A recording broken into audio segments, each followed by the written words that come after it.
Mbaniriza ku channel yange. Leero recipe yaffe egenda kubeera ku butter cookies tuzibekinge nga tetukozesezza oven.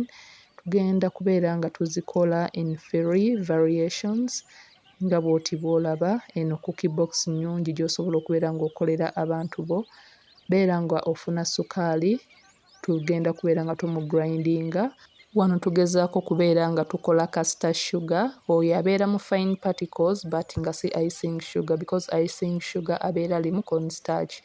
Oluvannyuma ng'omaze omuggrindinga muteeke ebbali, tandika okubeera ng'opima Prestige oba Blue Band oba butter obeere nga naye omuteeka ebbali. Oluvannyuma beera nga muno ogattamu sukaali oyo gw'ogrindinze bulungi nnyo. Tetukozesa icing sugar because icing sugar abeera alimu cornstarch ate nga already tugenda kubeera nga tukozesaako ne ku cornstarch, so okozesa sugar ono nga grindinzeekoko ali mu fine particles nga talinganga granulated sugar, so ayawukanamuko. Beera ng'omixinga, oluvannyuma beera ng'ogattamu eggi, ogende maaso okubeera nga muno mwonna otabulamu. Tugattemuko ne little bit of vanilla extract wano okubeera nga oyongera okuba nti cookies zino oziwa taste ennungi ne smell ennungi because vanilla awunyisaamu bulungi. Oluvannyuma beera ng'oaddingamu omunnyo ogende maaso otabule. Ojja kulaba nti mu cookies zino tetugenda kubeera nga tukozesa baking powder oba baking soda, so tozisibira kubeera nga zizimba. Oluvannyuma nakozesezza cornstarch ono kubeera nga makinga cookies zino crunchy, then nembeera nga ntandika okuaddingamu eŋŋano nga bwe ntabula okubeera nga nfuna ddo eyo gye twetaaga. Eŋŋano ogiaddingamu mu bits nga bw'otabula paka nga olaba nti ofunye ddo eri consistent mu ngeri gy'ogyagalamu, nga bwe tuti bwe ŋŋenda okubeera nga mbalaga ddo gye twetaaga. Ddo eno gy'olaba gye tufunye wano egenda kubeera ng'etuwa cookies eziri soft nti n'omwana yennyini ng'asobola okubeera ng'abaana abato okutandikira ddala nga mwana mwaka gumu ng'asobola okubeera nga bulya bu cookies buno because bugenda kuba nga buvaayo nga buli so soft. Then cookie dough nagyawuzaamu emirundi 3 mbeere nga nkola cookies ez'enjawulo.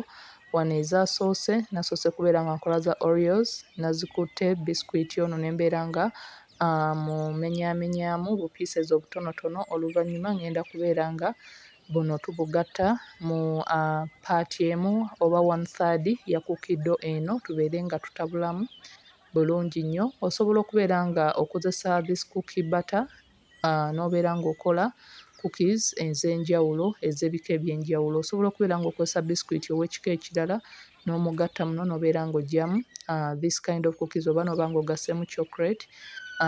The second batch nembeera nga nakoze dough eno nembeera nga nagifunyiza in a rectangular shape okubeera nga nkola era cookies endala wano eza rectangle nga bwe muti bwe mulaba. Kusaba atanaba kubeera ng'osubscribinga ku channel yange obeere ng'osubscribinga, likinga video and leave a comment below. Let me know what you think about my recipes in the comment section.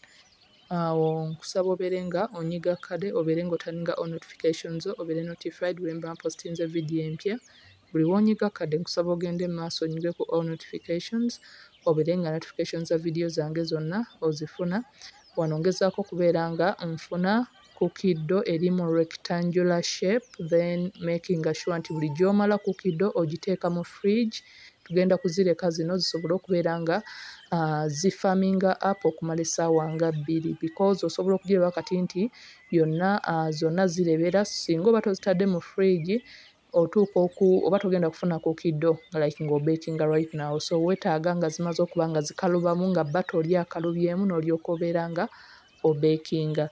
Then last dough nakoze piping bag nembeera nga ddo nagitaddemu nembeera nga nfuna nozzle nengiteekako nentandika okubeera nga nkola shapes ez'enjawulo okusinziira nozzle ki gy'oba okozesezza. Nazo zino oluvannyuma lw'essaawa 2 ku 3 nga ziri mu fridge osobola okulaba engeri gye zifaananamu, ziba kati zigumye olwa butter oli. Then beera ng'ozizzaako zino preheating oven yo gy'ogenda okubeera ng'okozesa entamu obeere ng'ogattamu omunnyo guno. Omunnyo gwe nzize nga nkozesa mu kubeekinga. Oluvannyuma beera ng'ofuna metal obikkeko entamu eno preheating okumala eddakiika nga 10. Meanwhile tandika okubeera nga zino zilininga ku yonna gy'ogenda okubeera ng'obekingirako. Nakozesezza kasaanikira ka box because ke kabadde kaggya mweno entamu. kalayiningeko parchment paper otandika okubeera nga oteekako cookies zo z'ogenda okubeera nga obekingirako kuno.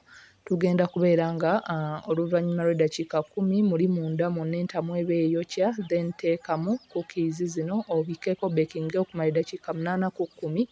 Mu bekinga eyo bekinga bw'okyekingako ku muliro oguli medium, then genda maaso otandika okubeera nga ne zino cookies ezisigadde endala ozisalaasala. Eno nagisazeemu eya rectangle mu pieces entonotono ne mbeera nga nazikootinze mu ssukaali. Nazo oluvannyuma osobola okusigala ng'ozizizaayo mu fridge because buli w'oziggyayo baton atandika okubeera ng'ata. Osobola okulaba nti oluvannyuma lw'eddakiika 8 ku 10 cookie eba right now eyidde. Cookie totuuka kugiggyawo ng'already emaze kubeera nga ekalambadde. Cookie otuuka okubeera ng'ogiggya mu oven oba mwonna mw'obekingidde ng'already cookie